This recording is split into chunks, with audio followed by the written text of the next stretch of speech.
ditegaskan sejelas-jelasnya dan dapat dipertanggungjawabkan. Bisa mencapai SKU dan SKK secara pramuka, kegiatan tetap bisa berjalan.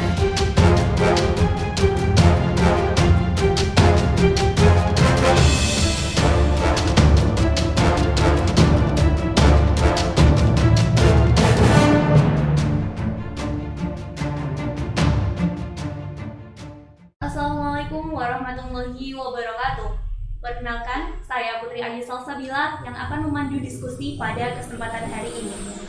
Semoga kita selalu dalam lindungan Allah Subhanahu wa Ta'ala, selalu diberikan keberkahan dalam menjalani aktivitas meskipun di era pandemi saat ini.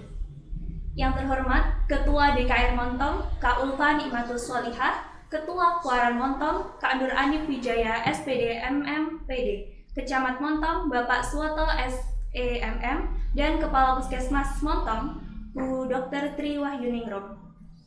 Puji syukur kehadirat Allah Subhanahu wa Ta'ala yang telah memberikan kita kesehatan dan kesempatan untuk mengikuti talk show yang diselenggarakan secara online, disiarkan secara live melalui Instagram @dkrmontong_, Facebook DKR Montong, dan disiarkan ulang di YouTube DKR Montong Official. Kakak-kakak pramuka di seluruh Indonesia, kakak-kakak pramuka di Kecamatan Montong dan Kabupaten Tuban, serta seluruh Indonesia, serta seluruh audien yang menyimak talk show kita kali ini. Kami berharap kakak-kakak mendapatkan frekuensi pengetahuan yang sama, frekuensi pengetahuan yang lebih luas setelah mengikuti talk show yang kami adakan kali ini. Dengan kedua narasumber kita, yakni Ibu Dr. Tri Wahyuningrum selaku Kepala Puskesmas Montong dan tak lupa Camat Montong Bapak Suwoto SEMM. Namun sebelum itu, mari kita simak penuturan dan sambutan dari dari Ketua Kuaran Montong, Kak Nur Anif Wijaya, SPD MMPD. Kak Nur Anif sudah berada di samping saya. Mari kita sapa bersama. Assalamualaikum Kak Nur Anif. Waalaikumsalam warahmatullahi wabarakatuh. Apa kabarnya? Alhamdulillah. Alhamdulillah. Luar biasa ya. Iya. Tentu kakak-kakak pramuka pastinya selalu sehat dan selalu semangat. Alhamdulillah. Alhamdulillah. Baik, pada kesempatan kali ini saya persilakan untuk Kak Nur Anif untuk menyampaikan sambutannya untuk mengawali talk show kita pada kesempatan kali ini. Terima kasih. Assalamualaikum warahmatullahi wabarakatuh. Salam pramuka. Salam. Alhamdulillah. Wasyukurillah wala haula wala quwata illa billah. Mabatu yang terhormat Bapak Camat Montong, Bapak Suwoto SEMM selaku Kamadiran Warta Ranting Gerakan Pramuka Kecamatan Montong, dan tidak lupa Ibu Dr. Tri Wahyuningrum Kepala Puskesmas Kecamatan Montong selaku anggota MABI sekaligus penasihat yaitu Pramuka Bakti, yaitu Saka Bakti Sada yang saya hormati, dan seluruh kakak-kakak pembina di seluruh Indonesia, khususnya Kecamatan Montong, Kabupaten Tuban yang saya banggakan, dan adik-adik pramuka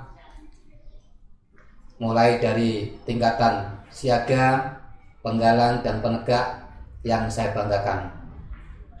Puji syukur kami panjatkan kehadirat Allah Subhanahu wa Ta'ala. Di pagi hari ini kita semuanya masih diberi kesehatan, kenikmatan, terutama nikmat iman, sehingga bisa kumpul walaupun tidak bisa bersamaan karena yaitu kondisi COVID-19.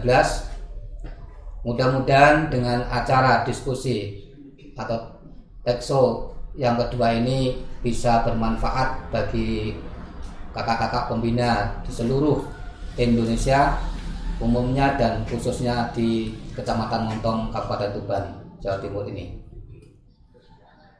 Untuk mengawali sambutan saya, yang pertama saya ucapkan terima kasih kepada Bapak Camat selaku Kamabiran dan Ibu Dr. Tri Wahyuningrum atas kesediaannya menjadi narasumber dalam talk show yang kedua ini. Mudah-mudahan nanti apa yang diberikan pada beliaunya ini bisa bermanfaat kepada kita semuanya yang ada di jajaran Gerakan Pramuka Kecamatan Montong ini, dan kepada kakak-kakak pembina, karena kondisi yang tidak memungkinkan kita kumpul dan belajar bersama-sama, tetapi tidak menghalangi rasa belajar kita di dalam kepramukaan ini. Mudah-mudahan dengan adanya dua narasumber ini nanti bisa memberikan spot kepada seluruh kakak-kakak pembina khususnya yang ada di wilayah Kecamatan Montong ini.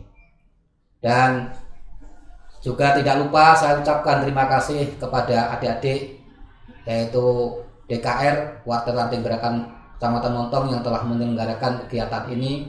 Sekali lagi saya berterima kasih, ternyata adik-adik kita tidak putus asa dengan adanya wabah COVID-19 ini, tetap semangat untuk melaksanakan kegiatan kepramukaan walaupun tidak bisa bertatap muka langsung. Sekali lagi semuanya saya ucapkan terima kasih dan selamat belajar untuk menyimak acara talkshow yang kedua dari Kuartir Ranting Gerakan Kecamatan Montong ini dengan narasumber Bapak Camat Montong dan Ibu Sri Wahyu Ningrum, Kepala Puskesmas Kecamatan Montong. Dan terima kasih kami sampaikan. Sekali lagi saya mohon maaf. Akhirul kalam. Assalamualaikum warahmatullahi wabarakatuh. Waalaikumsalam warahmatullahi Salam Pramuka. Salam. Terima kasih untuk Kak Nur Anif yang telah menyampaikan sambutannya pada kesempatan kali ini. Nah, kakak-kakak, seperti yang telah disampaikan oleh Kak Nur Anif tadi, bahwa kakak-kakak kita dari mulai pramuka penggalang, penegak maupun pramuka siaga yang merupakan pramuka paling dasar harus tetap bersemangat, harus tetap bisa mendapatkan manfaat dari apa yang bisa dilakukan di era sekarang. Jadi kita tetap harus memanfaatkan apa yang ada, yakni teknologi digital, media sosial, untuk kita tetap mencari ilmu dan mencari tambahan wawasan agar kakak-kakak pramuka tetap bisa produktif dan tetap bisa terus belajar meskipun di era pandemi seperti saat ini. Nah, memasuki acara selanjutnya, kali ini akan ada acara inti kita, yakni dialog interaktif atau talk show bersama dua narasumber kita yang tak kalah hebatnya. Siapa itu? Pasti kakak-kakak sudah melihatnya di brosur yang sudah kita sebarkan, yakni ada Kepala Puskesmas Montong Ibu Tri Wahyu Ningrum dan ada Camat Montong Bapak Suwoto SEMM. Nah, di samping saya sudah ada beliau berdua. Mari kita sapa bersama. Assalamualaikum Bapak Suwoto dan Ibu Tri. Waalaikumsalam. Waalaikumsalam. Apa kabarnya Bapak dan Ibu? Alhamdulillah ya. Semoga kita tetap diberikan kesehatan dan kesempatan untuk terus bisa belajar dan mengedukasi masyarakat pastinya. Nah, perlu teman-teman ketahui bahwa di kesempatan kali ini kita tetap memperlakukan atau memberlakukan social distancing ya. Kita tetap jaga jarak fisik karena meskipun dilakukan secara online, namun yang ada di sini juga tetap memenuhi protokol-protokol kesehatan. Bukankah seperti itu Ibu Dokter dan Bapak? Iya. Baik, yang pertama saya ingin ke Ibu Dokter dulu nih. Jadi sebelum kita membahas lebih jauh tentang talk show ini dengan tema optimisme gerakan pramuka di era pandemi. Nah, sejauh ini tentu sudah ada banyak sekali kesimpang siuran informasi. Ada yang mengatakan bahwa COVID ini tidak ada, COVID ini tidak jelas dari mana asalnya. Nah, baik, karena itu kita dari DKR Montong mengadakan acara ini untuk menggali lebih jauh lagi sebenarnya apa sih COVID-19 itu, Ibu? Mohon dijelaskan. Terima kasih. Assalamualaikum warahmatullahi wabarakatuh.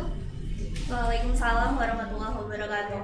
Terima kasih kesempatan yang diberikan kepada saya. Mungkin ini sebenarnya sudah, kalau di Indonesia sudah sejak 2 bulan yang lalu ya kita dengar tentang COVID ini. Sebenarnya ini di luar negeri sudah jauh sebelumnya ya. Jadi COVID ini dari katakannya sendiri, COVID itu dari coronavirus disease ya. ditemukan pertama kali tahun 2019. Jadi corona itu salah satu jenis virus flu ya. Kalau di Indonesia itu virus flu yang modelnya mungkin sudah pada tahu ya, yang digambar-gambar modelnya seperti itu, ada coronanya gitu, ada coronanya gitu. Jadi kenapa dikatakan corona? Tapi sebenarnya itu corona itu salah satu jenis virus flu ya. Cuma apa sih yang membedakan kok sekarang jadi heboh banget? Padahal kalau kita kena flu ya biasa aja, temennya kena flu kita ketularan biasa aja ya. Tapi yang ini bedanya itu dia jenis virus flu baru yang baru ditemukan, dan ternyata ketika masuk ke tubuh manusia itu sebagian orang yang terkena itu efeknya itu mematikan. Nah itu yang jadi heboh ya. Padahal kalau kita tahu virus flu itu biasa kita paling kena flu juga ada diobati ya. Nah virus flu jenis corona ini pun juga tergantung juga sih siapa yang akan dia serang dengan hebat. Kalau corona ini sejauh yang sampai beberapa bulan ini ada di sini itu paling banyak itu sukanya sama orang tua, terus kemudian orang dengan penyakit penyerta, kebanyakan hipertensi dan kencing manis ya. Terus yang ketiga itu adalah orang yang punya kelainan sistem imun ya. Jadi paling banyak menyerang orang itu. Kenapa kasusnya anak-anak sangat jarang ya, karena memang ada mekanisme tertentu ya kenapa dia sebenarnya masuk juga ke anak, tapi karena respon tubuhnya itu yang bagus dia nggak sampai kena itu ya. Untuk penularannya mungkin sama dengan virus flu lain lewat droplet ya. Jadi kalau kita bicara dekat, terus ada percikan ludah yang keluar kemudian menempel di orang lain, masuknya melalui hidung, mulut, dan mata ya. Maka kalau sekarang kita pakai ini agar safe aja ketika kita bicara dengan orang lain, dropletnya tidak sampai masuk ke tubuh kita. Nah setelah masuk itu respon tubuh kita itu macam-macam. Kalau teman-teman yang masih muda ini saya yakin kuat lah, jadi pertahanan tubuhnya langsung bisa menghalau ya. Tapi tidak dengan kondisi 3 orang yang punya kondisi khusus tadi. Jadi pada orang tua punya penyakit dan punya gangguan imun, jadi tubuhnya itu tidak bisa, tentara-tentaranya yang ada di dalam tubuh itu tidak bisa mengusir si corona ini. Jadinya akhirnya si virus ini bisa masuk ke tenggorokan, bisa masuk ke paru dan merusaknya di situ. Makanya kasus kematian terbesar memang gangguannya pada pernapasan, gagal nafas sampai terjadi kematian. Jadi bedanya dengan virus-virus flu yang lain itu seperti itu. Nah, si corona sendiri sampai sekarang itu belum diketahui pasti karena ini barang baru ya. Jadi masih perjalanan penyakitnya itu masih unpredictable juga. Pengobatannya itu juga belum ada yang pasti. Kadang terapi seperti ini cocok untuk orang ini, kadang cocok untuk orang ini, tapi tidak cocok untuk orang lain. Jadi seperti itu. Kalau yang kami ikuti terus itu perkembangannya selalu ada, dan virus ini pun juga ada yang 2 minggu itu setelah di swab itu sudah sembuh, ada yang sampai 1 bulan itu masih positif terus. Jadi memang tidak bisa diprediksi siklus hidupnya di manusia itu seperti apa. Dan mungkin teman-teman juga sudah tahu ya kalau jenis penyakit yang berasal dari virus itu belum ada obatnya sampai sekarang. Jadi kita hanya, karena virus itu sebenarnya secara sel dia bukan berupa sel, jadi dia adalah benda mati dan dia akan merusak ketika dia nempel di sel lain. Itu yang makanya kita bisa memperkirakan perjalanan penyakit ini seperti apa. Mungkin itu penjelasan singkat dari saya tentang si virus itu sendiri. Oke, baik. Penjelasan dari Ibu Dokter pastinya cukup membantu kita ya kakak-kakak untuk memahami sebenarnya apa sih coronavirus itu, dan tadi juga sudah disampaikan bagaimana penularannya melalui droplet dan sebagainya. Dan tadi Ibu Dokter juga sedikit mengulas bahwa coronavirus ini bukan barang baru karena juga sama seperti flu, namun ini ada levelnya yang jauh lebih berbahaya lagi seperti itu ya Bu ya, dan berbeda, dan di luar negeri ini juga sudah ada dan sudah jadi pandemi global seperti itu. Nah, kemudian saya sekarang ingin ke Pak Suwoto nih. Pak Suwoto selaku Kepala Pemerintahan Kecamatan Montong. Setelah mendengar coronavirus ini, apa langkah pertama Bapak selaku Kepala Pemerintahan Kecamatan Montong untuk mengatasi hal ini? Terima kasih. Assalamualaikum warahmatullahi wabarakatuh. Waalaikumsalam warahmatullahi wabarakatuh. Jadi kita setelah ada wabah pandemi Corona 19, jadi kami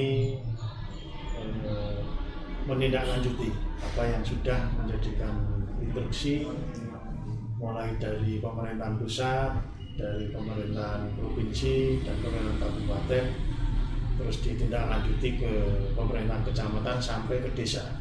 Jadi kami membentuk tim gugus pencegahan COVID-19, termasuk yang kami lakukan di Kecamatan Montong. Jadi Kecamatan Montong kami langsung membuat tim gugus Kecamatan Montong. Terus kami juga memerintahkan pemerintahan desa juga untuk membentuk tim gugus tingkat desa. Tugasnya itu apa? Tugasnya satu, memberikan edukasi pada masyarakat. Jadi memberi edukasi, membantu apa yang sudah disampaikan oleh Kementerian Kesehatan. Jadi apa yang disampaikan di dokter tadi, kami selaku tim gugus dan termasuk ibu dokter juga anggota di dalamnya. Jadi mengedukasi, memberikan informasi pada masyarakat. Salah satunya kita bagaimana masyarakat ini bisa mematuhi apa yang sudah disampaikan oleh pemerintah. Jadi nomor satu, memberikan informasi ke masyarakat bahwa kita harus hidup bersih. Jadi hidup bersih dalam keluarga. Terus yang kedua, kita pakai masker. Makanya setelah itu kami juga sudah menginstruksikan sesuai dengan instruksi Bapak Bupati, juga termasuk Pergubnya Bapak Bupati yang nomor 19 tahun 2020 untuk wajib pakai masker. Jadi termasuk di Kecamatan Montong ini kami mewajibkan semua masyarakat untuk pakai masker karena itu salah satu untuk menghindari pencegahan COVID-19. Terus yang ketiga, kita sampaikan kepada masyarakat juga untuk jaga jarak. Jadi paling tidak 1 meter. Jadi setiap ada kerumunan, setiap ada aktivitas masyarakat, jadi masyarakat harus selalu jaga jarak. Terus yang keempat, jadi masyarakat wajib untuk melakukan pencegahan preventif. Jadi apabila ada warga pendatang, baik itu dari luar negeri maupun masyarakat yang mempunyai aktivitas tinggi. Jadi aktivitas tinggi itu apa? Jadi mereka yang sering melakukan aktivitas mungkin keluar Kecamatan Montong atau mungkin keluar kabupaten, apalagi yang zona merah. Jadi setiap keluar harus pakai masker, terus nanti kembali juga sama pakai masker, termasuk cuci tangan. Jadi ini selalu kita sampaikan ke masyarakat. Dan tidak kalah pentingnya seperti yang saya sampaikan tadi bahwa pendatang termasuk yang dari luar negeri itu begitu datang masuk ke Kecamatan Montong itu sebelumnya kalau memang itu dari luar negeri, nanti tim gugus provinsi itu sudah memeriksa di sana. Nanti diinformasikan ke tim gugus kabupaten juga sama, di screening, diperiksa. Terus nanti kalau memang ada pada saat di rapid test itu yang bersangkutan reaktif, nanti ada tindak lanjutnya. Kalau memang harus ditindaklanjuti di rumah sakit, isolasi rumah sakit, atau nanti kalau memang tidak ada di rapid test tidak ada reaktif positifnya, itu nanti akan langsung dikirim ke kecamatan melalui gugus kecamatan, dan gugus kecamatan nanti akan menyampaikan ke gugus desa. Di Di sana pun nanti akan didata yang bersangkutan, didata nama termasuk alamatnya, terus nanti diperiksa suhu badannya. Kalau memang sudah sesuai dengan SOP kesehatan, yang bersangkutan diminta untuk isolasi di rumah selama 14 hari. Nah, ini nanti kalau yang bersangkutan tidak mematuhi, di desa ini juga disediakan ruang isolasi. Jadi kalau di Kecamatan Montong ini masing-masing desa disediakan 5 ruang isolasi. Jadi 5 ruang isolasi disediakan 5 kamar, dan itu nanti akan penganggarannya dari anggaran dana desa. Jadi memang dana desa ini menyiapkan kalau ada warganya yang kalau memang diisolasi di desa, nanti semua kebutuhannya diberikan dari desa. Jadi tugas kami itu yang perlu kami sampaikan, dan kami juga terima kasih ini jadi dibantu sama teman-teman pramuka, adik-adik pramuka ini. Terima kasih juga Bapak. Nah, seperti yang sudah Bapak jelaskan tadi bahwa memang dari pemerintah dan juga dari Puskesmas sendiri yang mewakili tim medis tidak hanya fokus ke tindakan kuratif saja atau pengobatan, tapi juga melakukan tindakan promotif dan preventif seperti itu ya. Nah kemudian seperti yang kita ketahui bahwa memang sekarang ini sedang musim mudik. Kalau tidak ada coronavirus seperti ini, pastinya sudah sangat membeludak sekali itu. Dan kemudian akan muncul orang-orang baru, orang-orang pendatang, orang-orang yang asli Montong dan kemudian bekerja di luar dan pulang kampung ke Montong lagi dalam rangka mudik atau pulang kampung seperti itu ya Bapak dan Ibu. Nah kemudian akan muncul istilah-istilah baru dan mungkin teman-teman atau kakak-kakak di sini kurang begitu memahami. Bisa tolong dijelaskan karena istilahnya itu cukup banyak sekali, ada PDP, ada ODP dan semacamnya. Bisa Ibu untuk menjelaskan? Ya. Ini istilah-istilah ini sejak awal mulai ada kasus di Indonesia, Maret itu sudah keluar ya, pedoman-pedoman untuk COVID ini sudah keluar, tapi seiring berjalannya waktu ini ganti terus-menerus ya, sampai yang terakhir itu pedoman tentang penanganan COVID ini ada yang revisi keempat, sudah berjalan beberapa lama dan belum diganti. Nah di pedoman itu ada beberapa istilah yang muncul ya, mulai dari istilah awal itu kalau di sini kita menerapkannya untuk pendatang-pendatang itu kita sebut ODR. Jadi ODR itu orang dalam resiko. Jadi dia adalah pendatang dari zona merah ya. Karena sekarang itu mungkin di Indonesia sudah semua ya, kalau di Jawa Timur sudah semua kabupaten kota sudah zona merah semua. Jadi orang yang baru masuk bepergian dari wilayah manapun juga sudah bisa dikatakan sebagai ODR. Nah ODR ini orangnya sehat, hanya dia karena bepergian aja ya, datang ke sini dia jadi ODR ya.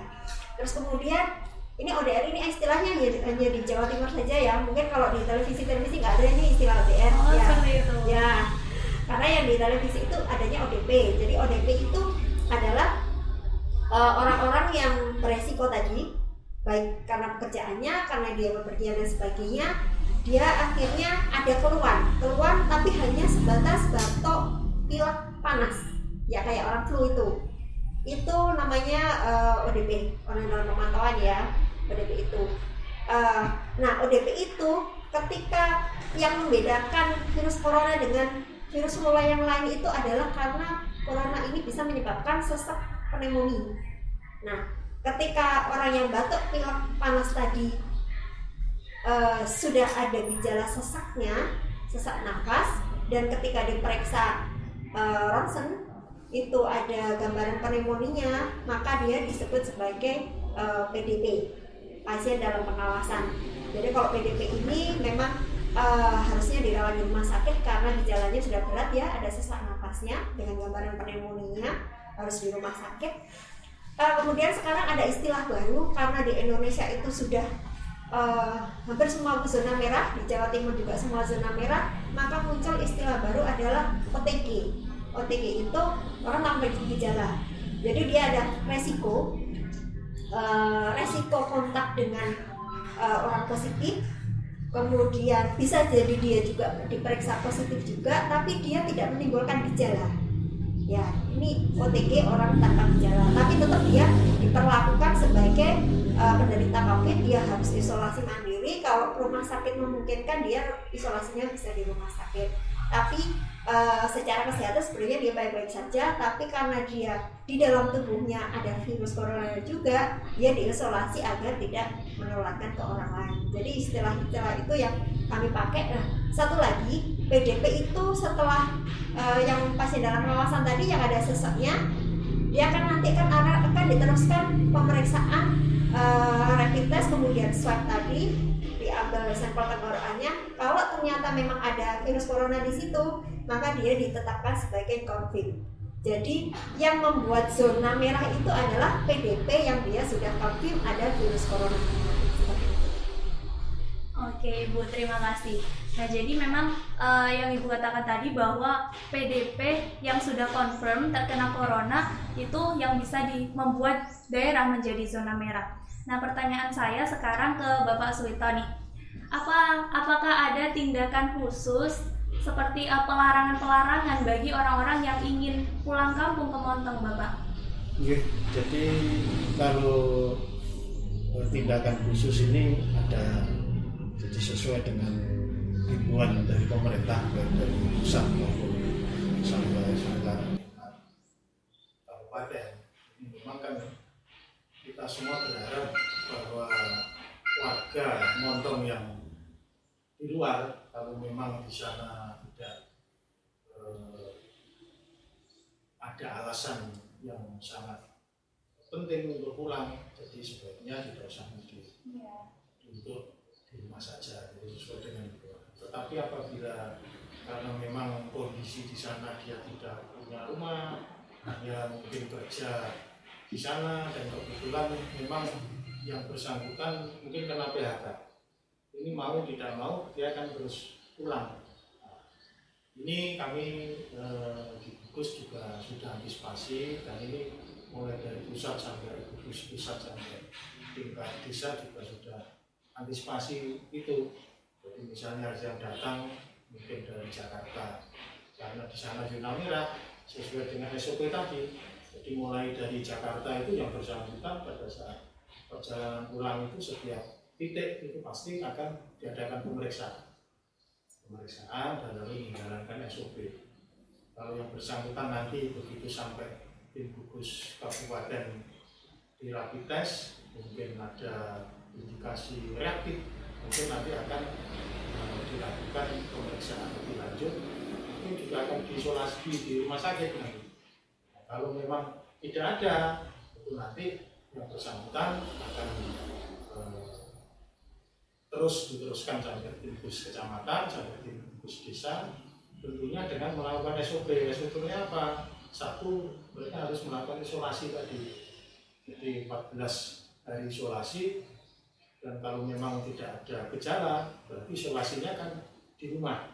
Nah ini nanti kalau di rumah dia tidak melakukan SOP dengan baik, jadi tim gugus desa ini khusus di Kecamatan Montong sudah komitmen, karena produk nakal akan berarti tidak mau 14 hari mengikuti SOP, nanti akan dijemput paksa. Jadi dijemput paksa sama tim gugus desa didampingi Babinsa sama Babin Kalitmas untuk melakukan isolasi di desa. Di desa selama 14 hari itu.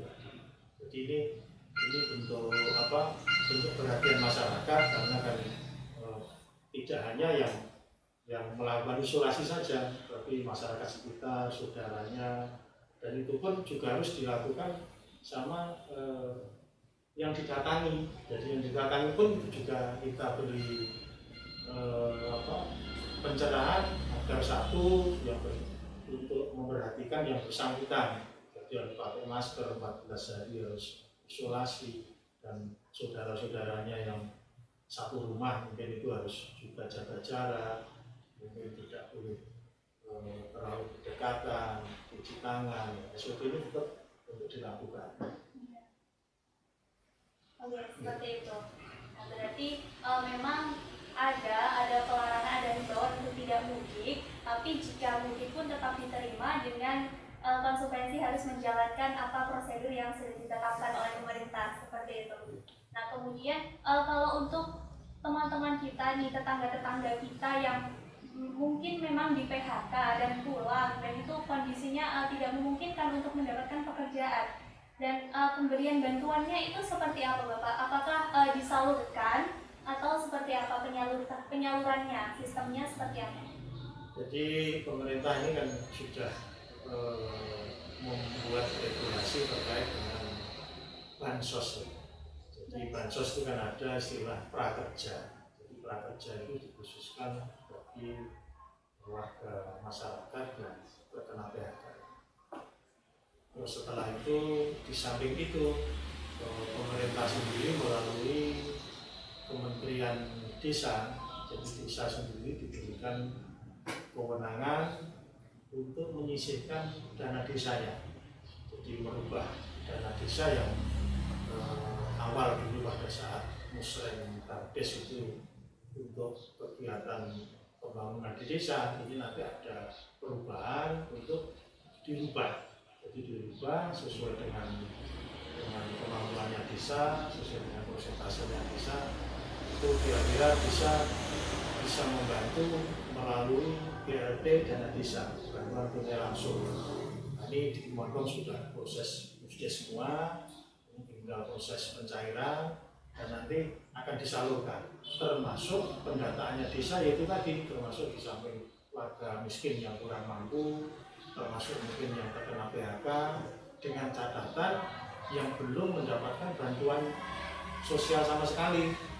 Jadi BLT dana desa ini boleh dikatakan bantuan bansos cadangan terakhir. Jadi mungkin si A dianggap tidak mampu atau mungkin terkena PHK, tapi yang bersangkutan misalnya sudah mendapatkan bantuan sosial lainnya seperti PKH, seperti BPNT, seperti bantuan dari Kemensos, BLT dan Kemensos, ini tidak akan mendapatkan. Termasuk yang kena PHK tadi, kalau memang sudah mendapatkan bantuan prakerja dari pemerintah pusat, itu nanti juga tidak akan mendapatkan. Tapi yang tidak mendapatkan itu nanti bisa mendapatkan BLT dari dana desa. Dan desa ini sudah mereka sudah menyusun siapa-siapa yang mendapatkan BLT dana desa tersebut. Tinggal ini proses pencairan dan nanti proses untuk penyerahan semua warga yang mendapatkan BLT dana desa. Jadi memang desa juga memberikan dana, yakni dana desa untuk membantu teman-teman kita atau orang-orang di luar sana yang kesulitan menghadapi era ini, seperti itu ya Bapak. Nah, oke. Sekarang saya ingin ke Ibu Dokter nih. Dari pemaparan Bapak dan Ibu tadi akan ditangkap banyak sekali kesulitan-kesulitan yang dihadapi oleh kalian berdua selaku pemerintah dan aparat kesehatan.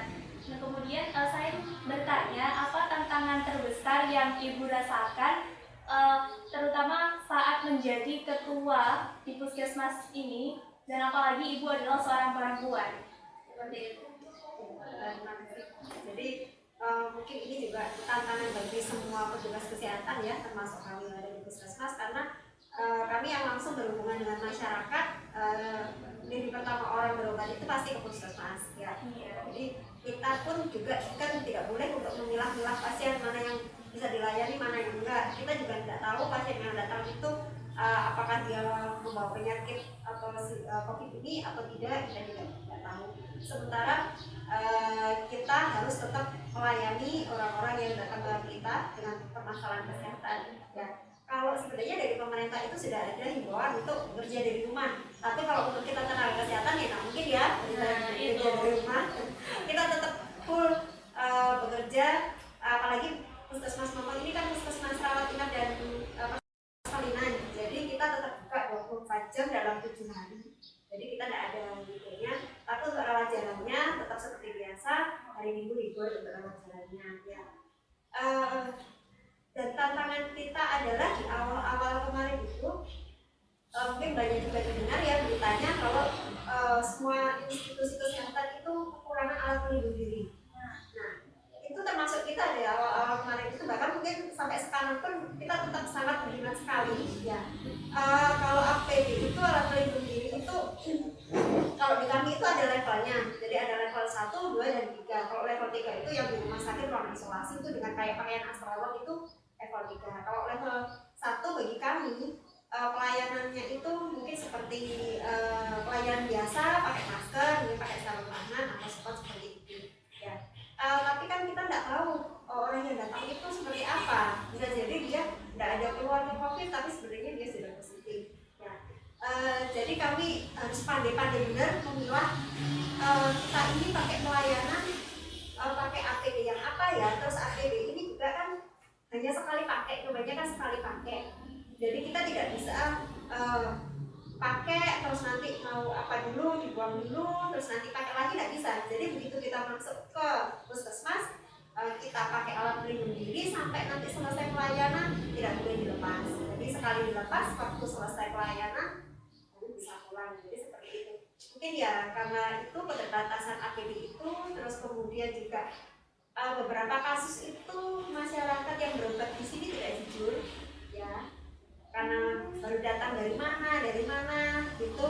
Kalau awal-awalnya dulu memang ada yang tidak jujur seperti itu, tapi kalau saat sampai sekarang ini kita sudah tidak memperdulikan itu dia dari mana enggak. Tapi semua pasien yang datang sini kita anggap dia dari zona merah, termasuk karena motor sendiri zona merah ya. Jadi ya sudah, kita sudah tidak nanya lagi dia datang dari mana. Pokoknya pasien yang datang sini kita anggap dia dari zona merah. Jadi teman-teman sudah langsung waspada seperti itu. Terus kemudian kalau untuk kunjungannya, saya rasa mungkin masyarakat juga takut sendiri ya kalau pergi ke puskesmas atau ke rumah sakit. Jadi kalau tidak sakit betulan gitu kayaknya nggak datang ke sini, karena memang diharapkan juga jangan terlalu ini kalau untuk pelindung gitu ya nggak usah. Kita kan tempatnya orang sakit, nggak usah marahnya penyakit lah ya. Jadi seperti itu. Mungkin yang dirasakan teman-teman seperti itu. Tapi untuk yang dari puskesmas sendiri sampai saat ini sudah alhamdulillah semua tenaganya masih sehat, semoga terus diberi kesehatan teman-teman. Dan juga sekarang itu kita juga banyak disibukkan oleh kegiatan keluar puskesmas ya. Jadi untuk tracing penderita yang sudah konfirmasi atau yang negatif positif itu kan kita harus keluar. Jadi kita harus sudah membagi diri ini, ada yang pelayanan di puskesmas, ada yang keluar. Nah keluar ini juga membutuhkan banyak waktu dan tenaga juga ada penolakan juga dari masyarakat karena kita mendatangi suatu tempat dengan pakaian astronot lengkap, itu kayak apa gitu, menyeramkan gitu ya. Terus yang didatangin pun itu kalau kesini jangan pakai begitu bu, katanya juga seperti itu ya. Gimana emang kita kan sebenarnya seperti itu ya. Ya semua kita terima, kita jalani, nanti semua pasti akan terlalu. Berarti memang ya luar biasa sekali perjuangan tenaga-tenaga medis, dan tidak salah ini Puskesmas Montok memiliki kepala puskesmas perempuan, Ibu Tri ini luar biasa sekali. Karena jujur Ibu, di luaran sana banyak yang masih meremehkan peran perempuan ketika menangani pandemi seperti ini, menangani hal-hal yang dikira rumit. Memang perempuan itu dianggap kurang begitu cekatan dan kurang begitu bisa mengambil keputusan seperti itu. Nah itu bagaimana tanggapan Ibu? Kalau saya pribadi sih, ya kebetulan saja tidak tahu karena saya dulu ditunjuk sebagai kepala puskesmas di sini ya. Karakter orang memang berbeda-beda ya, dan saya mengikuti instruksi dari apa saja. Oh berarti kalau saya dipilih di sini berarti saya mampu. Mungkin pikiran saya seperti itu gitu ya. Jadi ya sebisa mungkin saya melaksanakan dengan maksimal yang bisa saya laksanakan. Meskipun saya sendiri perempuan, saya ibu, anak saya masih kecil-kecil juga, mereka butuh bimbingan saya. Apalagi sekarang anak-anak belajarnya di rumah ya. Ya itu masalah waktu itu juga sangat pengaruh sekali. Saya harus membagi waktu dengan indikator, apalagi seperti ini kan pikiran kan enggak ini kan terfokusnya ke masalah wabah ini. Di rumah pun itu saya tetap kerja juga, kerjanya di HP kalau di rumah ya. HP itu sudah hampir non-stop lah, nanti ada info begini, itu sudah hampir non-stop. Permasalahannya juga itu, terus kemudian juga posisi suami juga harus kerja juga, dia jarang-jarang juga untuk WFH. Jadi untuk permasalahan keluarga saya anggap ya sudah, itu dinamikanya. Apalagi suami saya juga pengertian, meskipun nanti ada permasalahan-permasalahan yang muncul ketika yang ngomong anak-anak masuk dan sebagainya, itu sudah kita ribet sendiri kan, seperti itu. Nah di sisi lain saya di sini sebagai pemimpin juga harus bagaimana agar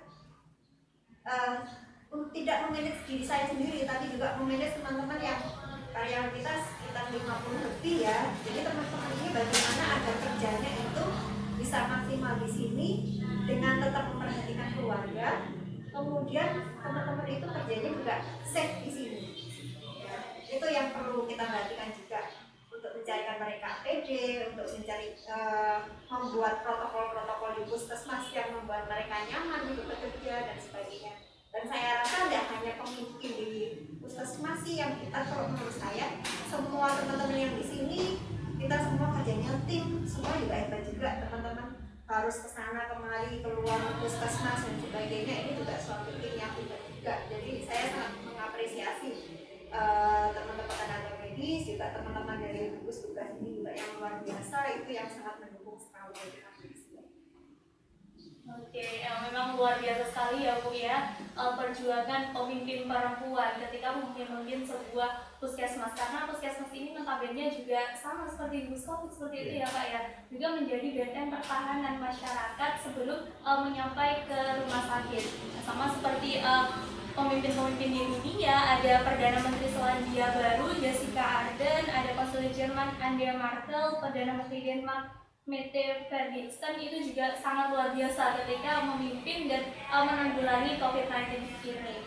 Nah, sekarang saya ingin ke Bapak Suwito nih. Tadi kita sudah mengulas bagaimana tantangan seorang pemimpin perempuan. Dalam hal ini Ibu sebagai pemimpin di Puskesmas Montong. Nah, sekarang sebenarnya apa tantangan terbesar yang Bapak Suwoto hadapi dalam menghadapi era COVID-19? Kalau di kami, jadi tantangannya sebenarnya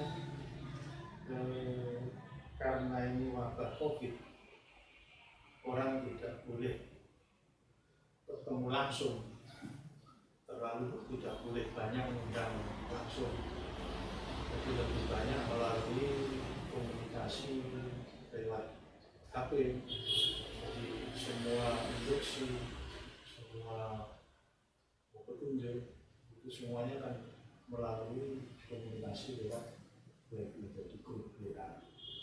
Jadi kadang-kadang ini kan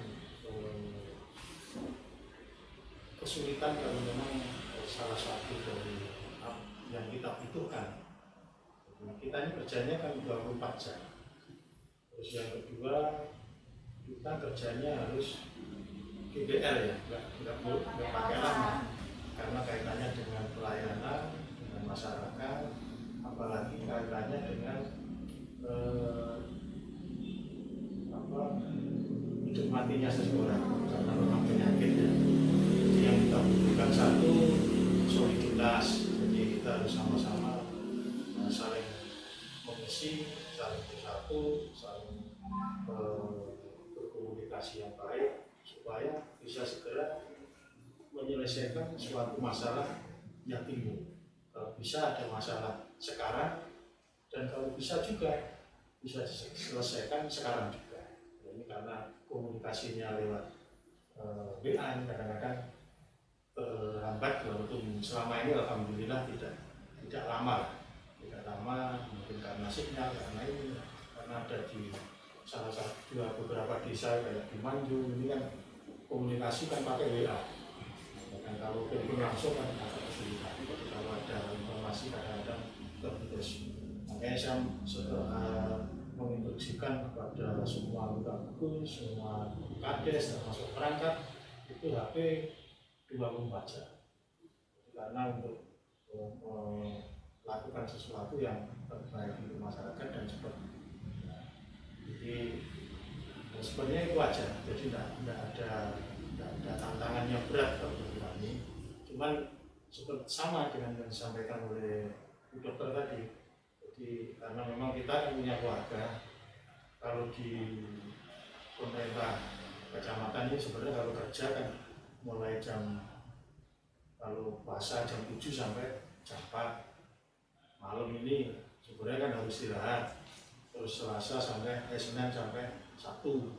Tapi kita ini tidak pernah istirahat walaupun itu hari libur. Jadi karena apa? Karena itu lagi. Jadi kita harus menyelesaikan masalah dengan cepat. Itu tantangan kita, yaitu tadi harus bisa berbagi waktu, berbagi kesempatan bagi keluarga dan untuk pekerjaan kita supaya bisa terselesaikan dengan cepat dan masyarakat bisa mendapatkan pelayanan yang baik. Jadi itu aja.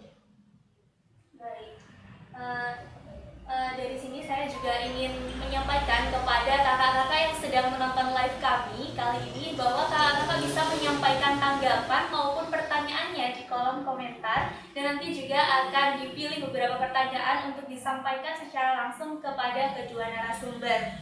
Nah, selanjutnya nih Bapak, saya ingin menanyakan tentang respon Bapak terkait zona merahnya Montong dan kematian warga Montong yang diindikasi mengidap corona. Bagaimana respon Bapak? Sebenarnya karena ini sudah global ya. Kalau saya kaget itu ya nggak begitu kaget gitu. Cuman terus terang kami ini kan sejak awal tim ini sudah melakukan sesuatu, berusaha untuk jangan sampai terjadi. Memang sampai hari ini ya semoga aja tidak terjadi tambahan. Jadi perlu kami sampaikan bahwa kedua yang terindikasi COVID ini sebenarnya kan boleh saya katakan pendatang, juga bukan penduduk asli Montong yang setiap hari itu memang di Montong. Jadi pendatang yang memang ada penularan dari luar, ini yang harus pengertian dari masyarakat yang lain. Pengertian dari masyarakat yang lain. Alhamdulillah yang satu sudah ada hasil swabnya itu sudah muncul negatif 2 kali. Semoga nanti sekitar 14 hari masing-masing sendiri nanti sudah dikatakan sembuh. Tinggal yang satu yang dari santri Pemboro ini masih di RSUD. Ini itu aja. Makanya terus kami tentunya dengan kondisi seperti itu kami tidak malah turun semangat. Jadi itu justru saya gunakan sebagai motivasi, saya gunakan untuk memberikan edukasi baik ke jajaran kami, ke tim gugus baik di kecamatan maupun desa, bahwa ayolah kita mengikuti SOP yang sudah ditentukan oleh pemerintah. Jangan sampai terjadi seperti ini, jangan sampai nambah lagi. Ini harus sudah cukup di sini saja. Memang rata-rata tidak hanya di Montong, jadi pasien COVID itu pasti ada sejarah, pasti dia melakukan aktivitas yang tinggi. Kalau tidak aktivitas tinggi, dia mesti pendatang. Jadi untuk itu dengan kejadian ini kami selalu memberikan semangat kepada pengurus kecamatan, pengurus desa untuk lebih berhati-hati dan mematuhi SOP. Jadi kita lebih ceriwis lagi. Jadi untuk menyampaikan himbauan, mengingatkan, bahkan teguran langsung, termasuk Forkompimda, TNI Polri itu kita libatkan penuh. Orang yang pakai masker itu kita suruh pulang. Ya, termasuk kami pun konsekuensinya menyediakan masker. Jadi kayak saya di mobil itu ada masker saya. Jadi kalau saya ketemu orang tidak pakai masker, saya suruh balik. Kalau punya masker, tidak punya masker saya kasih. Tapi ini untuk motivasi supaya mereka mempunyai keinginan untuk menjaga kesehatan. Karena kesehatan ini kan untuk pribadinya masing-masing, juga untuk masyarakat yang lain. Oh baik, terima kasih Bapak. Dan kakak-kakak, tim kami sudah memilih beberapa pertanyaan yang akan saya bacakan dan akan saya sampaikan kepada kedua narasumber. ada beberapa pertanyaan yang sudah disampaikan oleh kakak-kakak lewat live kami baik di Instagram maupun di Facebook. Pertanyaan pertama nih dari Kak YSTA underscore FTRTLANSIA. Kak mau tanya, semisal bagaimana kita mengetahui orang yang tidak terkena gejala tapi dia termasuk COVID-19 dan ciri-cirinya itu gimana Kak? Mungkin ini bisa dijawab oleh Ibu, silakan. Ya, terima kasih. Jadi sudah saya singgung sedikit tadi ya. Jadi ada satu kelompok yang dinamakan OTG tadi.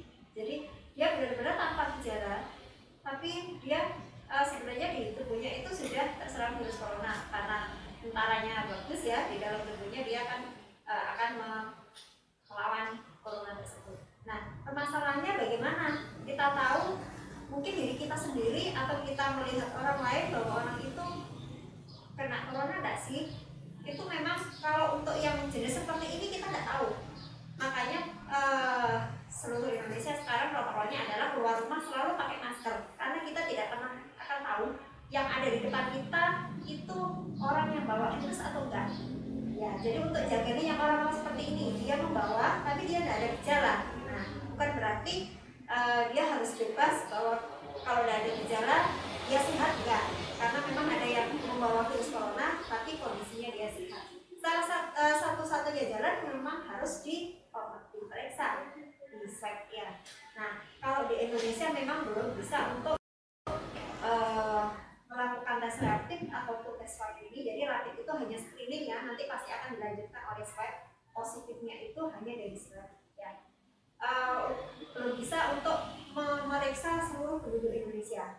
Hanya yang terindikasi saja yang bisa diperiksakan. Misalkan ada kita menyebutnya klaster-klaster ya. Kalau ada yang positif gitu, nanti kita akan dilihat sekitarnya seperti apa. Sekitarnya akan dites semua. Nanti sekitarnya itu akan terus ada menjalar lagi ya. Itu yang masih kita bisa untuk diperiksakan seperti itu. Nah, untuk yang di masyarakat umum yang tidak ada kontak dengan yang positif maupun tidak berada di dalam suatu lingkungan yang ada positifnya, mungkin tempat kerja, pesantren dan sebagainya, tidak berada dalam satu kluster itu tidak ada gejala pun mungkin belum bisa diperiksakan. Atau kalau mau mungkin sekarang rumah sakit swasta sudah ada ya tes mandiri, meskipun tidak ada gejala boleh dites tersebut. Jadi ada atau tidaknya kita masih berdasarkan itu. Jadi kalau secara kasat mata kita tidak bisa membedakan. Bahkan orang dirinya sendiri pun kalau dia positif tanpa gejala dia nggak akan tahu, nggak akan merasakan, dia biasa-biasa aja. Ya seperti yang teman kita yang masih isolasi itu dia benar-benar tanpa gejala, dia bagus, kondisinya bagus. Jadi ya semoga dia terus bagus. Yang kita khawatirkan kan hanya penularannya itu. Jadi kalau untuk permasalahan kesehatannya pribadi tidak masalah sih tanpa gejala, tapi jangan sampai dia menularkan. Baik Ibu. Baik Kak, sudah bisa diterima ya jawabannya dari Ibu Dokter bahwa memang kita harus mewaspadai dengan tetap memakai protokol karena memang ada kluster-kluster khusus tadi, ada PDP, ada ODP dan lain sebagainya yang perlu dipahami dan dijaga agar dirinya sendiri tidak mengalami hal serupa. Baik, untuk pertanyaan selanjutnya nih dari underscore Nana NANAA 343 underscore. Kak mau tanya, di desa kan masyarakatnya tidak memungkinkan untuk berdiam di rumah karena kebanyakan masyarakat desa adalah petani. Nah, caranya untuk selalu waspada tapi tidak dengan di rumah aja ini seperti apa? Kalau sekarang sudah dikeluarkan protokol kesehatan apabila dia berada di luar rumah ya. Jadi sudah ada beberapa ketentuan aktivitas apa yang boleh dilakukan, apa yang tidak boleh kan sudah ada. Seperti pertemuan-pertemuan yang melibatkan banyak orang sekarang sudah benar-benar tidak boleh ya.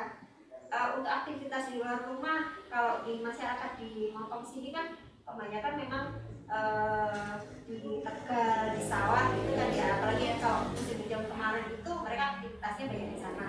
Itu masih boleh dilaksanakan asalkan tetap ada protokolnya, keluar rumah dia pakai masker. Terus kegiatan kegiatan di luar rumah pun itu juga macam-macam. Kalau untuk berdagang bahan makanan pokok memang masih boleh ya, karena semua orang membutuhkan makanan pokok. Jadi nggak mungkin kayak pasar ditutup, penjual sembako ditutup, nggak mungkin, karena kita juga butuh makan juga. Tapi tetap harus melaksanakan protokol kesehatan, pakai masker, menyediakan tempat cuci tangan untuk orang-orang yang datang ke situ ataupun penjualnya. Memang harus benar-benar menerapkan PHBS-nya ini, dan jangan sampai aktivitasnya itu bisa merugikan diri sendiri ataupun orang lain. Jadi ada pembatasan, memang ada pembatasan ya aktivitas di luar. Baik lagi ya, memang Kak Mila seperti itu ya Kak ya. Jadi kita tetap bisa beraktivitas di luar, tapi memang ada batasan dan ada protokol khusus yang harus dipatuhi, yakni memakai masker seperti yang kita lakukan saat ini. Nah, ini juga sebagai bentuk edukasi nih kepada kakak-kakak pramuka dan kakak-kakak audien yang menyimak diskusi kita kali ini. Kemudian pertanyaan selanjutnya nih dari Kak Vima Nur Salma. Nah, namanya ribet banget ya, saya baca ulang nih, kayaknya salah. Vima Nur Salmia Salma, nah gitu lah. Gimana kita menanggapi katanya sih Montong zona merah lah, tapi orang Montong masih saja banyak yang belum bisa mematuhi aturan pemerintah. Gimana kita cara menanggapinya? Mohon jawabannya Kakak. Nah, ini saya ingin jawab oleh Bapak Soto nih, karena dari tadi yang menjawab pertanyaan Ibu Dokter terus sih Pak ya. Sedikit saya tambahkan bahwa memang di depan puskesmas kita saja nih Pak ada lapangan motor. Itu biasanya kalau malam juga ada mungkin teman-teman kakak yang masih suka di sana. Apakah ada peraturan khusus dari pemerintah, dari Kecamatan Motor atau seperti apa Pak? Ada. Jadi setiap malam itu 3 pilar. Jadi 3 pilar itu dari Polsek, dari Koramil, Pusatpol PP. Itu selalu mengadakan operasi. Operasinya apa? Itu tadi di samping Kamtimas dia menyampaikan himbauan. Jadi misalnya ada keramaian, monggo, tidak ada masalah. Yang penting seperti yang sampaikan Bu Dokter tadi, mematuhi protokol kesehatan. Jadi satu ya mungkin kalau memang ada yang belanja ya sudah jangan lama-lama. Jadi sudah terpenuhi langsung pulang.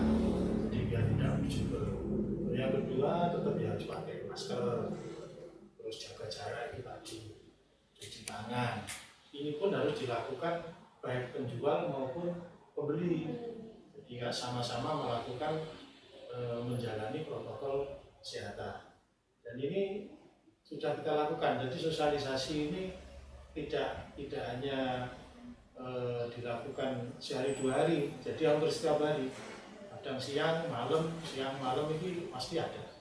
Jadi apalagi tempat-tempat kayak di lapangan, kayak di pasar, apalagi ini sudah mau ada rapid test. Jadi semua pasar itu mau di rapid test nanti. Ini sudah mulai dari pasar Kubang, seperti jalan Jatirogo, ada Parengan, nanti mungkin menyusul ke pasar-pasar tradisional kayak di Montong. Dan ini sudah kami sampaikan baik melalui gugus desa khususnya yang ada pasarnya, termasuk pengurus pasarnya juga untuk menyampaikan penjual dan pembelinya pakai masker, cuci tangan. Memang masih ada, jadi masih ada masyarakat yang tidak pakai masker, khususnya terutama yang pembeli yang kadang-kadang tidak pakai. Kalau yang penjual rata-rata sudah pakai semua, pakai masker. Tapi pembeli ini kadang-kadang masih ada yang tidak pakai masker. Nah, ini yang selalu kami himbau, kami ingatkan supaya untuk mematuhi protokol kesehatan. Karena seperti apa yang disampaikan oleh dokter tadi, yang paling rawan itu yang OTG itu tadi tanpa gejala, dia memang sehat. Terus ini kan di Tanggulangin kan juga ada di OTG dokter ya ini di Tanggulangin, dia jualan rengkek itu di rapid test itu kan juga positif karena dia pulaannya di pasar Bojonegoro. Terus pagi dia jualan, jadi juga isolasi di rumah sambil nunggu hasil swabnya nanti. Nah, ini sudah kami sampaikan edukasi ke masyarakat. Jadi untuk berhati-hati melihat orang yang OTG terutama. Jadi kita sehari-hari ini yang ada yang hampir semua orang yang sehat, tapi kita tidak tahu yang bersangkutan itu kita virus kita tidak tahu. Ya, tapi saya yakin kalau mau mematuhi protokol, jadi mungkin satu dengan pakai masker, jaga jarak, cuci tangan, saya kalau mandi insya Allah tidak akan terkena. Apalagi ditambah dengan makanan yang sehat, terus berolahraga. Nah, ini saya yakin tidak akan terkena virus itu kalau kita mau mandi. Jadi itu sudah kami lakukan selama. Jadi memang yang dilakukan oleh pemerintah daerah Montong baru sekedar memberi himbauan agar tidak keluar, agar menjaga kontak fisik, kalaupun harus keluar harus memakai alat pelindung diri seperti masker dan harus cuci tangan, harus makan makanan yang sehat seperti itu. Nah, pertanyaan saya ini sebenarnya apa sih Pak perbedaannya PSBB dan social distancing? Kalau PSBB kan seperti yang kita ketahui baru ada di Surabaya, sementara Tuban atau Montong sendiri yang sudah zona merah ini belum diberlakukan PSBB. Seperti apa Pak? Jadi kalau PSBB itu kan distancing tapi yang lebih luas. Jadi lebih luas. Kalau yang jaga jarak ini kan boleh saya katakan lokal. Di lokal kita melakukan di wilayah kecamatan, desa untuk melakukan jaga jarak itu tadi. Tapi kalau sudah PSBB dan PSBB ini yang memberikan keputusan Kementerian Kesehatan. Jadi pemerintah daerah mengusulkan oleh gubernur, terus nanti ke Kementerian Kesehatan dilihat di lapangan apakah sudah layak. Nah, kelayakan ini kan biasanya satu banyaknya tingkat yang terkena COVID-19. Terus yang kedua aktivitas daerahnya. Jadi kalau Surabaya, Malang, Sidoarjo, Gresik ini aktivitas kendaraan, aktivitas transportasi kan sangat banyak sekali. Nah, jadi itu yang diutamakan memang karena aktivitas kalau kayak di desa ini kan aktivitasnya kan aktivitas berbondol, mungkin belanja di pasar. Kalau di kota itu kan aktivitas transportasi, jadi makanya kendaraan satu orang, misalnya Avanza itu hanya dimuati 4 orang. Di sopir bersama 2 terus gerakan 1, misalnya seperti itu. Jadi yang lebih luas, jadi lebih luas kalau yang jaga jarak ini staging itu kan hanya lingkup lokal aja. Iya, jadi memang karena Montong ini notabene desa, kecamatan yang tidak padat gitu aktivitas mobilitas warganya, jadi memang tidak diberlakukan PSBB. Tapi tidak menutup kemungkinan kalau nanti COVID-nya bertambah. Oh. Nah, jadi kalau COVID-nya nanti bertambah, jadi itu kan juga satu aktivitas. Yang kedua, COVID-nya kalau misalnya bertambah, misalnya 2 kali lipat, itu ada kemungkinan untuk seperti itu. Nah ini justru yang kita takutkan, karena memang pasti perekonomian akan terganggu nanti. Nah ini makanya kami kan berharap, jadi mungkin yang mendengarkan teman-teman rekan-rekan pramuka, jangan sampai lah kita nanti jadi PSBB. Jadi kalau PSBB ini sangat ketat nanti. Jadi kalau sekarang ini kan pemerintah kan lebih banyak menghimbau, jadi belum tindakan. Tapi kalau PSBB nanti itu ada sanksinya, Jadi yang kalau tidak mau melakukan apa yang sesuai dengan SOP itu ada sanksinya. Kalau sementara ini kan lebih banyak himbauan dari sana. Himbauan seperti itu, dan semoga Montong khususnya tidak perlu melakukan PSBB dan semoga virus corona ini bisa cepat berakhir seperti itu. Oke, baik, ada pertanyaan selanjutnya dari Kak Fitria Laila 26 dari Instagram kita. Assalamualaikum. Waalaikumsalam Kak Laila. Kak mau tanya bagaimana cara virus corona ini bermutasi sehingga bisa menyebar ke manusia. Terima kasih. Nah kan katanya virus corona ini ada yang bilang dari kelelawar, ada yang bilang dari ular dan semacamnya, bahkan ada yang mengatakan teori konspirasi gitu seperti itu. Bagaimana penjelasan dari kedokteran tentang hal ini? Ya, sejauh ini memang dari teori-teori yang sudah muncul tadi belum ada yang terbukti ya, entah itu dari hewan atau konspirasi dan sebagainya, belum ada yang terbukti. Ya, jadi ya sudah, entah dari mana itu asalnya, sudahlah. Yang penting sekarang kita bagaimana ke depannya kita menghadapi virus corona ini. Ya, jadi sama dengan penyakit-penyakit yang lain, kuman yang lain, termasuk virus ini, ketika dia masuk ke tubuh manusia itu virus tertentu itu dia akan menempel di benda tertentu pula. Jadi kayak kunci sama tempat kunci, ya. Jadi ya dia hanya bisa menempel ke manusia atau ke hewan itu ketika si kunci ini dia pas. Nah kebetulan si corona ini dia pas sekali dengan sel-sel yang ada di saluran nafas kita. Jadi dia gampang banget mengikat di situ, nempel di situ yang menyebabkan penyakit. Nah, setelah masuk ke tubuh manusia, itu dia akan memperbanyak diri, membuat kerusakan dan lain sebagainya. Kemudian si manusia itu sendiri juga melawan, tentara-tentaranya melawan. Nah, karena ada mekanisme-mekanisme seperti ini, ketika tubuh kita melawan, tentunya si virus ini juga akan mempertahankan diri. Ya, ketika dia ada mekanisme-mekanisme mempertahankan diri, dia akan mau tetap di tubuh manusia, dia akan mengelak istilahnya ya. Dia ketika kita lawan dengan satu senjata, dia akan mengelak. Misalkan berubah bentuk dan sebagainya. Nah, itu kita akan terus juga mengikuti seperti itu. Ketika si virus itu merubah dirinya seperti ini, kita akan melawan dengan cara seperti ini. Nah, itu kan akan semakin hari itu semakin banyak mutasinya. Nah, ketika dia menular ke orang lain, bisa jadi virus yang pertama tadi tidak sama bentuknya dengan yang menulari orang lain. Kenapa?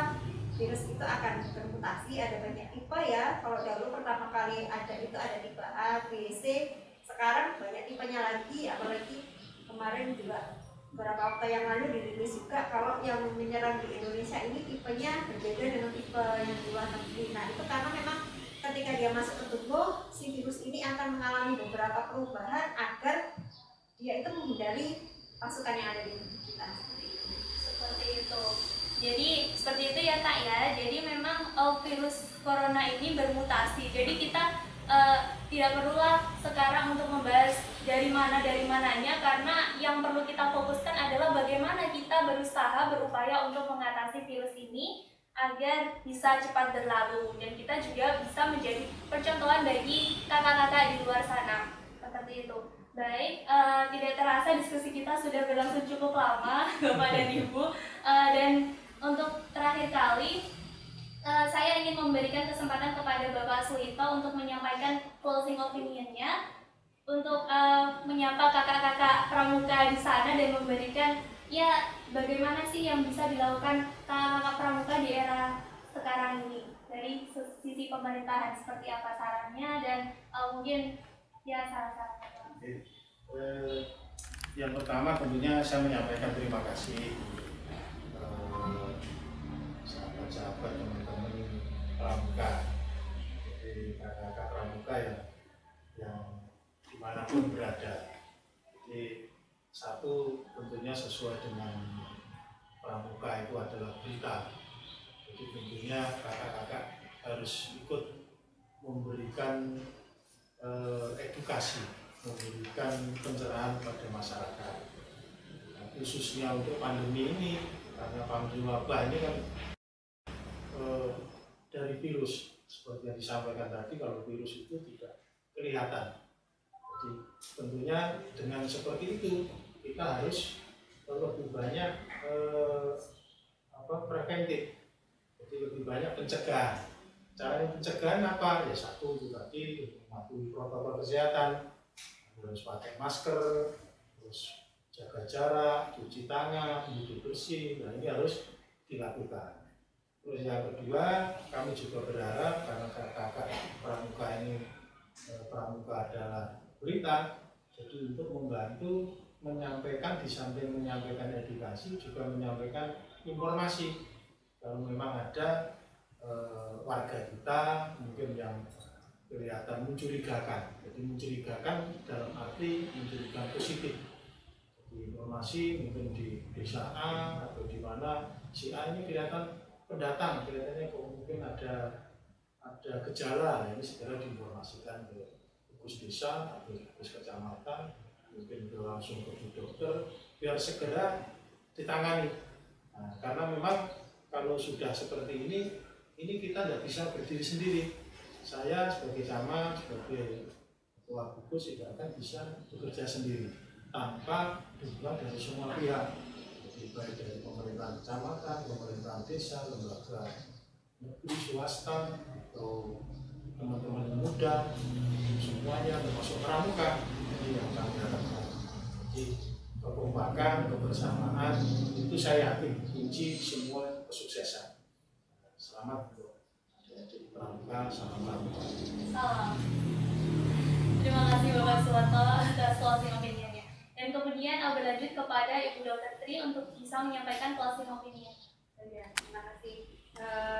Jadi untuk adik dan juga teman-teman pramuka sekalian, di kesempatan kali ini sangat berterima kasih ya sudah bisa menyampaikan juga kepada teman-teman dan lingkungan sekitarnya. Tentunya penyampaian yang positif juga ya kegiatan seperti ini. Nah, sesuai dengan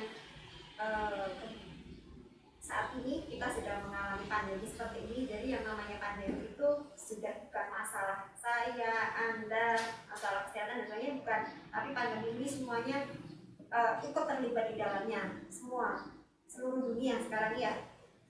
Jadi kita harus benar-benar bahu-bahu, benar-benar mematuhi apa yang sudah disarankan karena kita punya pemerintahan. Jadi ya sudah, kita manut saja apa yang sudah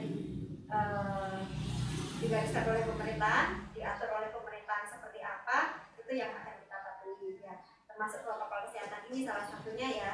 Nah, untuk yang khususnya adik-adik ini sekarang kan sudah belajar di rumah ya. Ya, tapi bukan berarti kalau belajar di rumah itu tidak berkarya apa aja ya. Jadi untuk kegiatan seperti ini termasuk salah satu karyanya. Ya, memberikan pesan positif melalui rumah atau melalui jarak jauh. Nah, tidak harus ketemu dengan orang, itu sudah salah satu kegiatan yang bagus. Nah, salah satu pesan positifnya adalah jaga kesehatan. Nah, jaga kesehatan ini berlaku untuk semua. Apalagi ini yang muda-muda ini tentunya sangat berpotensial sekali untuk menjadi percontohan. Karena saat ini yang bisa bergerak bebas itu yang muda sekarang ya. Yang tua tuh sudah dikunci semua sekarang. Yang tua, yang penyakitan sudah dikunci. Yang masih bisa bergerak bebas adalah adik-adik ini. Silakan terus berkarya yang positif, memberikan pemikiran-pemikiran yang positif, wawasan yang positif kepada teman-temannya maupun lingkungannya tentang bagaimana COVID ini. Juga jangan lupa juga tetap terus belajar, memperdalam ilmu, semua ilmu ya, termasuk tentang COVID ini agar bisa menyampaikan dengan benar. Nah, untuk menjaga kesehatannya ini saya rasa adik-adik juga sudah tahu semua ya, teman-teman ini bagaimana harus berperilaku hidup sehat, terutama di rumah masing-masing ya. Tetap sering cuci tangan, selalu cuci tangan dahulu sebelum makan, kemudian setelah makan, terus ketika memegang benda-benda yang ada di rumah itu biasakan untuk cuci tangan, terus kemudian juga makan makanan bergizi. Dan kalau tidak ada yang sesuatu yang penting sekali yang dilakukan di luar rumah, silakan untuk berkarya di dalam rumah. Itu akan memberi keamanan untuk diri sendiri, keluarga, dan juga untuk orang lain yang ada di luar sana. Dan tetap semangat ya, tetap berkarya terus dari rumah ya. Terima kasih Bapak Soto dan Ibu Dokter. Nah, jadi ya sudah, terima kasih atas kesempatannya untuk bisa berbincang-bincang dan berbagi ilmu, sharing ilmu kepada kita semua, kepada kakak-kakak pramuka seluruh Montong, seluruh Tuban, bahkan seluruh Indonesia yang bisa menonton diskusi kita kali ini. Saya Putri Ayu Salsabila memohon maaf sebesar-besarnya jika ada salah-salah kata. Dan terakhir, saya ucapkan terima kasih juga untuk keantusiasan audien yang telah menyimak diskusi dari awal sampai akhir. Terima kasih juga untuk kakak-kakak yang telah memberikan pertanyaannya yang bisa menggali lebih dalam lagi terkait tema kita kali ini. Satya Kudharmakan, Dharma Kubaktikan, agar jaya Indonesia tanah air kami, jaya Dipandu. Jayalah Pramuka, jayalah Indonesia. Wabillahi taufiq wal hidayah. Wassalamualaikum warahmatullahi wabarakatuh. Waalaikumsalam. Terima kasih Bapak.